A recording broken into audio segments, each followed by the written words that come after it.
Several children have been raped in this part of Johannesburg recently. Some men believe having sex with a child will cure them of HIV.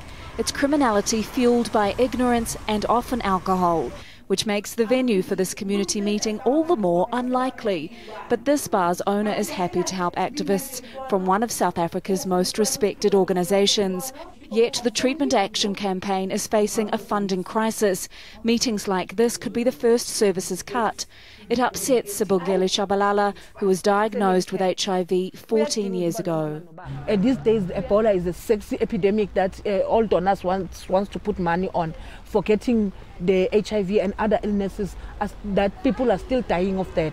After Ebola, something will come up and they'll run after that. How does a virus cause a syndrome? It can't. Activists led the charge against the denialism of South Africa's former president, Thabo Mbeki. Thousands of people protested for life-saving antiretrovirals to be made available.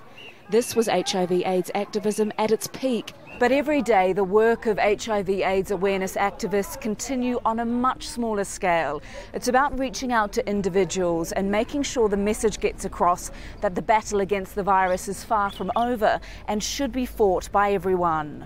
The South African government has spent millions of dollars creating the biggest antiretroviral program in the world. But as the TAC's board of directors discusses the search for new donors, members say it's no time to relax. We've got 2.5 million people on treatment, but we also know that there's a lot of people now who are not adhering to their medicines. So there's all sorts of red lights that are flashing and which say we have to keep our commitment. We have gone very far with HIV, but we've got to go a lot further. The board is hopeful it will find the money. Without activists like this, South Africans may never have faced up to the scale of the problem. The virus may not kill as many people as it used to, but it's the third leading cause of death here. It'll take time and money to change that. Tania Page, Al Jazeera, Johannesburg.